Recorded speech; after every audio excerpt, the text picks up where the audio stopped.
Hi, I wanted to make this video about the A9 because I think there's a lot of misinformation out there about this camera. I think there's a lot of people that want to know about it. I own this. I worked a lot of overtime for this camera. I'm more of an enthusiast photographer right now, but I do weddings, senior portraits. I'm actually starting up real estate soon.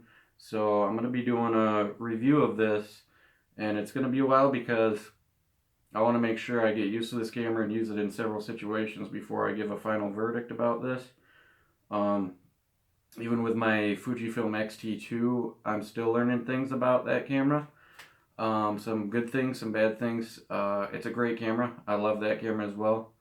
Um, but I got this camera because I wanted a full frame mirrorless, and Sony offers that. And also the lenses. The lenses, regardless what people say of them not having a lot of choice, these lenses are insanely good.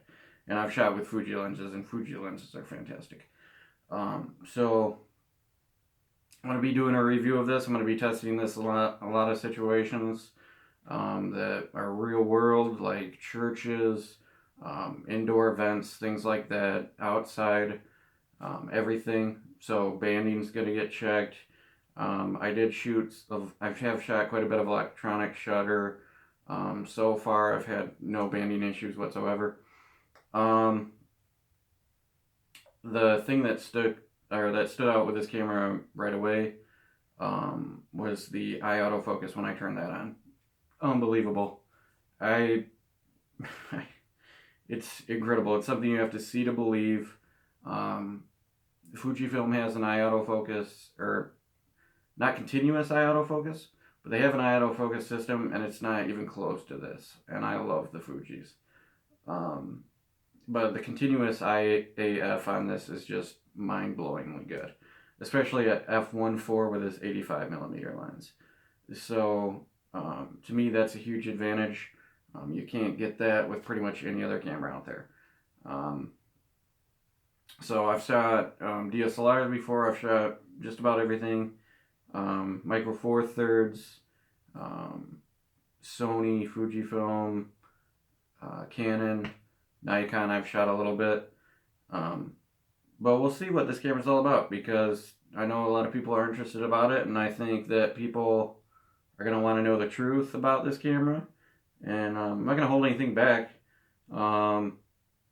Frankly, I like Sony, but it's all about the cameras, or the camera, and for the person, because what might be good for me might not be good for somebody else. I know a lot of people prefer optical viewfinders. I am not one of them. That's why I've always shot mirrorless, preferably. I'll shoot DSLRs once in a while, but only if I have to. So yeah, I just want to make a review about this, the truth about this, because there's been a lot of misinformation out there. So I will update when I find new things out, what might be quirky with the camera, things you got to find out. Same with the Fujifilm. I'm still X-T2. I mean, I got that almost a year ago. I'm still finding things out about that thing. So good things, bad things, because the firmware updates have been great on that camera.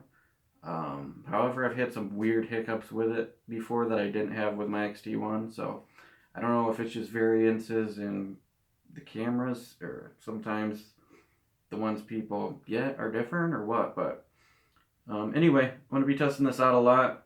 If you have questions, comment, whatever. If you want me to test certain things, I'll tell you how they work. So, all right. Have a good one.